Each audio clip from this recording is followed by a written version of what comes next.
Hello बच्चों, चलिए प्रश्न को पढ़ते हैं। एक कॉर्क जल पर तैर रही है, इसका आभासी भार क्या है? चलिए पहले हम लिख लेंगे मूल अवधारणा। मूल अवधारणा जिस पर कि यह प्रश्न आधारित है, यह प्रश्न आधारित है उत्प्लावकता पर। उत्प्लावकता, चलिए पहले समझ लेते हैं कि क्या होती है उत्प्लावकता। बच्चों, उत्प्लावकता द्रवों का एक गुण है। चलिए समझते हैं कि ये कौन सा गुण है। उसके लिए हम बना लेते हैं द्रव। हमने ले लिया है इस एक बर्तन में द्रव। चलिए हम द्रव बना लेते हैं। ये हमने द्रव बना लिया।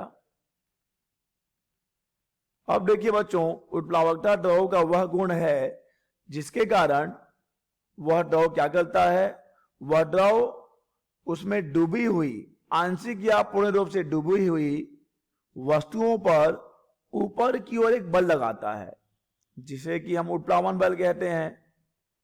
जिसे क्या कहा जाएगा बच्चों? जिसे उत्प्लावन बल कहा जाता है। और इस उत्प्लावन बल के कारण क्या होता है, वस्तु के भार में कमी आती है।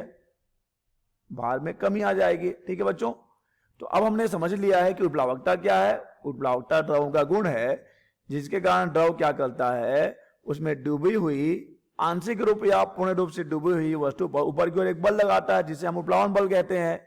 और इस उत्प्लावन बल के कारण क्या होगा, वस्तु के भार में कमी आ जाएगी। और हमारा प्रश्न इसी पर आधारित है। चलिए देखते हैं, प्रश्न हमसे पूछ रहा है कि जल, तो पहले हम जल बना लेते हैं। ये बच्चों हम जल बना ले रहे हैं। ये हमारा प्यारा सा जल, क्योंकि जल है तो जीवन है। ये बच्चों हमने जल बना लिया। अब प्रश्न कह रहा है कि जल पर कॉर्क तैर रही है। चलिए हमने कॉर्क बना लिया। अब देखिए, किसी भी पिंड का, किसी भी वस्तु का भार तो सदैव नीचे ही लगता है। यानी अगर हम मान लें कि इस कॉर्क का भार mg है, तो ये भार mg नीचे लग रहा होगा इधर की ओर। परंतु हम जानते हैं कि उत्प्लावकता द्रवों का वह गुण है जिसके कारण वह क्या करता है, पिंड पर ऊपर की ओर एक बल लगाता है। ठीक है बच्चों, तो इसे हम FB से दिखा देते हैं।